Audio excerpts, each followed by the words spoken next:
स्वागत है smart class के यूट्यूब चैनल पर। आज हम लोग साइंस के बहुत इंपॉर्टेंट क्वेश्चन को करने वाले हैं। पहला क्वेश्चन जो है वो कहता है कि लिंग निर्धारण किसे कहते हैं, मानव में लिंग निर्धारण कैसे होता है। तो लिंग निर्धारण मतलब क्या, जब एक माँ या तो लड़की या तो लड़की को जन्म देती है, ये कैसे प्रोसेस कैसे करता है, ये होता कैसे। तो इतना याद रखिए कि जब एक बोल सकते हैं निषेचन प्रक्रिया होती है, तो उस निषेचन प्रक्रिया द्वारा लड़कों के शरीर से X या Y गुणसूत्र माँ के गर्भ में जाता है। इतना याद रखिएगा कि अगर किसी माँ का ना, आप इसको शेयर करिए इस वीडियो को, बहुत लड़कियों को कोसा जाता है कि वो खाली बेटी को जन्म दे रही है, बेटा को जन्म नहीं दे रही है। तो इसमें माँ का कोई दोष नहीं होता है, क्योंकि माँ के शरीर में जितने भी महिलाएं हैं इस दुनिया में, उनके शरीर में X क्रोमोसोम ही पाया जाता है, X क्रोमोसोम पाया जाता है, और लड़कों के शरीर में Y क्रोमोसोम और या फिर X क्रोमोसोम पाया जाता है।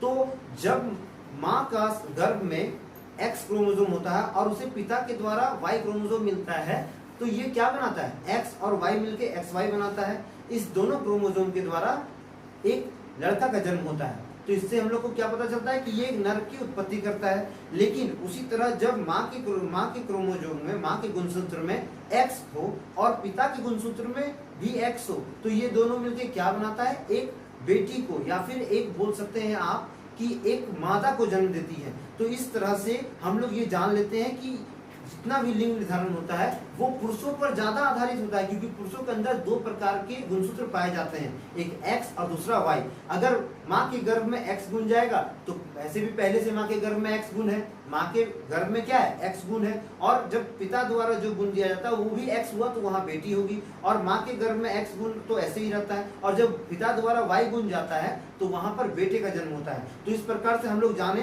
कि किस प्रकार से लिंग निर्धारण मनुष्य के शरीर में होता है। अगला क्वेश्चन जो है वो बोलता है कि डीएनए जो है वो अनुवांशिक का आधार है कैसे। आप डीएनए से बहुत कुछ पता कर सकते हैं। देखिए, जब ओसामा बिन लादेन को मारा गया तो उसका डीएनए चेकअप किया गया, उसे मारा गया चेहरे के हिसाब से तो मार दिया गया, लेकिन डीएनए चेकअप के द्वारा पता किया गया कि ये वही आदमी है जिसकी तलाश अमेरिका कर रहा था। उसी तरह डीएनए जो है हमारे बॉडी के उन अंगों में से सबसे अधिक ताकतवर होता है जो हमें अनुवांशिकता रूप से तैयार करके मिलता है। आप जब भी अपना ब्लड डोनेट करते हैं तो उसमें बहुत सारा डीएनए होता है। हमारे शरीर के बालों में, हमारे शरीर के चमड़ों में, हमारे थूक में, हर चीज में डीएनए होता है, जिससे हमारे बनावट का पता चलता है। उससे यह भी पता चलता है कि हमारी कोशिकाएं कितने दिनों तक जिंदा थी और कितने दिनों में यह डेथ की।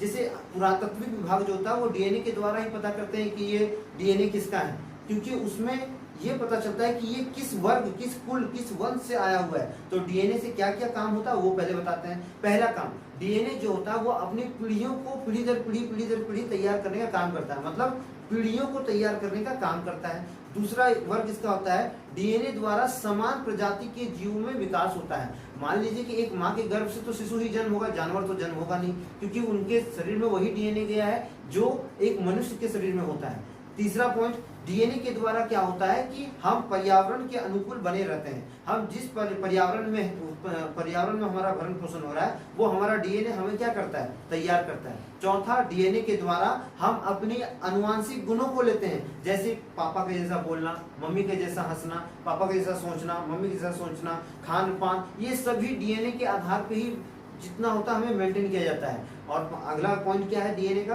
देखिए अगला गुण ये है कि डीएनए द्वारा आज वैज्ञानिक क्या कर रहे हैं, किसी भी प्रकार की बीमारी जो हमें भविष्य में हो सकती है उनका पता लगा सकती है। मतलब डीएनए के द्वारा हम जब गुणों का वाहन करते हैं तो कुछ अवगुणों का भी वाहन किया जाता है हमारे शरीर में, कि हमारे पिताजी को अगर इस उम्र में यह बीमारी था तो वो बीमारी का पता हम, कि ऐसा तो नहीं कि हमें भी हो जाएगा, तो इसको हम डीएनए के द्वारा ज्ञात कर सकते हैं। तो इस तरह से डीएनए का यूज हमारा बॉडी में या हमारे जो बोल सकते हैं कि एक मानव जीवन में बहुत ही इंपॉर्टेंस रखता है। अगला क्वेश्चन जो है वो कहता है कि भोजन की पाचन में लार की क्या भूमिका होता है। देखिए, भोजन का पाचन में लार का क्या भूमिका होता है ये क्लियर बता देते हैं।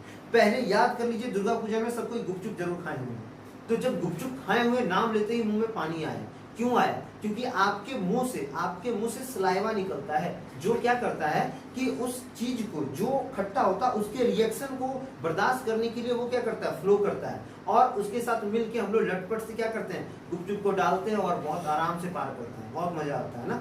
हमारे शरीर में लार की क्या भूमिका है। देखिए लार जो है ना वो एक उत्तेजक या फिर बोल सकते हैं एक तरह से आप इसको कि यह एक प्रकार का ऐसा पदार्थ होता है जो क्या करता है कठोर भोजन को या जटिल भोज्य पदार्थ को सरल अवस्था में बदलता है। ये क्या करता है, मान लीजिए कि आपको अगर हम बोल दें कि आप पानी में एक रोटी को थोड़ा देर फूलने के लिए छोड़ दीजिए, आप जब 10 मिनट बाद जाइएगा तो वो रोटी क्या होगा, पूरा पतला हो जाएगा और तितिर बितिर हो जाता है, होता है ना। उसी तरह जब लार में हम लोग जब कुछ खाते हैं तो लार जब उसमें मिलता है तो वो क्या करता है, खाना को रिजॉल्व करता है, खाना को पार्ट बाय पार्ट छोटे छोटे टुकड़ों में अपघटित करता है और उसके बाद हमारे आहार नाल द्वारा हमारे पेट तक पहुंचाता है। इसमें देखिए क्या होता है, एक टाइलिन नामक, ठीक है, टाइलिन नामक एक बोल सकते हैं कि एक एंजाइम का निर्माण होता है जो इसको बहुत ज्यादा मदद करता है क्या करने में, बहुत ज्यादा मदद करता है अपघटित करने में। साथ ही साथ कार्बोहाइड्रेट को ये क्या करते हैं, माल्टोज शर्करा में बदलता है। माल्टोज शर्करा क्या होता है, जैसे मान लीजिए आप लोग ग्लूकोन डी पिए होंगे या चीनी का घोल, तो उसमें क्या होता है, जब चीनी का घोल या ग्लूकोन डी पीते तो थोड़ा एनर्जी आता है ना, उसी तरह हमारे बॉडी में माल्टोज होता है और इसे तैयार किया जाता है कब, जब हमारे बॉडी में एनर्जी के लिए कुछ खाया जाता है तो उसको क्या करती है टाइलिन एंजाइम उसको गला देती है और उनको गलाने के बाद माल्टोज की शर्करा को तैयार करती है। ये माल्टोज शर्करा जो होता है वो कार्बोहाइड्रेट से बनता है। तो इस तरह से हम लोग जाने कि हमारे बॉडी में लार की क्या भूमिका है। अगर लार ना हो तो हम खाना को सूखे पार नहीं कर सकते हैं, ना ही उसे पाचित कर सकते हैं। और इसके लिए बहुत कोई को क्या करना किया जाता है कि उन्हें लार की समस्या होने के कारण वो बहुत कुछ नहीं खा पाते हैं। आप देखते होंगे बहुत बार खाते खाते जो होता है आपके मुंह में खाना फंसने लगता है या फिर यहाँ फंस जाता है, तो वो क्यों होता है, वो लार की कमी के कारण होता है। आपके बॉडी में लार कम होता है तो क्या करते हैं, तुरंत पानी मांगने लगते हैं, पानी खोजने लगते हैं या फिर बाहर निकल जाता है मुंह से खाना ना, तो ये लार की कमी से होता है। तो ये कुछ काम था लार का हमारे बॉडी में। अगला क्वेश्चन है, ये बोलता है जैविक आवर्धन क्या है और यह हमारे विभिन्न स्तरों में किस तरह से सहायक होता है। देखिए जैविक आवर्धन क्या है, जैविक आवर्धन एक ऐसी प्रक्रिया है जिसके द्वारा पौधे क्या करते हैं, पर्यावरण से या सूर्य से या जमीन से ऐसे तत्वों को ग्रहण करते हैं जिनके द्वारा वो पोषित होते हैं और वो रसायन नष्ट नहीं होता है। उसे फिर हम जब उसको लेते हैं, मान लीजिए कि एक आम का पौधा या एक आम का पेड़ कुछ रसायनों को अपने अंदर ग्रहण किया और उसे ग्रहण करने के बाद फिर उस आम के पेड़ से जो फल हुआ उसको हम लोग खाएं, तो उसका उपभोक्ता, देखिए पृथ्वी में सबसे बड़ा उपभोक्ता जो उपभोग करता है, जो खाता है वो इंसान है, क्योंकि इंसान हर प्रकार के जीव को खाने में सक्षम है। हमारा जो आमाशय है, हमारा जो स्टेमिना है पचाने का, ये बहुत ज्यादा है अन्य जीवों के अपेक्षा। हाँ बोल सकते हैं कुछ जीव ऐसा है जो पत्थर भी पचा सकता है, लेकिन इंसान भी उनसे कम नहीं है। आजकल इंसान बड़ा बड़ा पत्थर पचा सकने वाला ताकत रखता है। एक बार खाना खा लिया, एक हड़िया एकदम डकार मार के और जाके हाजमोला चालू करके सो जाता है घर में। तो इंसान का पावर जो है, इम्यूनिटी पावर बहुत ज्यादा है। तो इंसान को ही क्या कहा गया, आहार श्रृंखला में सबसे अधिक ताकतवर माना गया है। तो इंसान जो है, मनुष्य जो है, वो क्या करते हैं, वो उन पेड़ों से जो प्राप्त फल होता है उसको खाता है और उसको खाने के बाद उसको वो ग्रहण करके रखता है, जो संचित होता है वसा के रूप में। देखते नहीं बहुत सारा मोटा आदमी खाते खाते एकदम बहुत मोटा हो जाता है। हमारे आसपास में बहुत सारे ऐसे जगह है जहाँ पर सरकारी जो होते हैं ना लोग, वो लोग में जो देखिए सरकारी लोग में जो लोग घूस ज्यादा लेते हैं उनके देखिए पेट का साइज बहुत बड़ा होता है, इतना मानना होगा। और जो लोग नहीं लेते हैं, गारंटेड रखिए कि वो ईमानदार होते हैं। और बॉडी फिट रखना सबके लिए भाई, तो जो सर जी सब जो भी मोटे हैं, थोड़ा उसको जॉगिंग वॉगिंग करिए, थोड़ा कम करिए, वरना हम लोग भी बोलेंगे सर कहीं घूस तो नहीं लेते हैं ना। तो देखिए इन सेंटेंस, अब हम लोग आते हैं मेन टॉपिक पर। तो देखिए जब आप ज्यादा भोजन करते हैं या जब आप उच्च संगठित पादप को अपने अंदर रखते हैं, उच्च स्तरीय खाद्य पदार्थों को लेते हैं, तो आपके बॉडी के अंदर क्या होता है कि जितना बॉडी को यूज करना है उतना सामान का वो यूज करेगा, उतना बोल सकते हैं शर्करा का या उतना एनर्जी का यूज करेगा, बाकी वो वेस्ट कर देता है।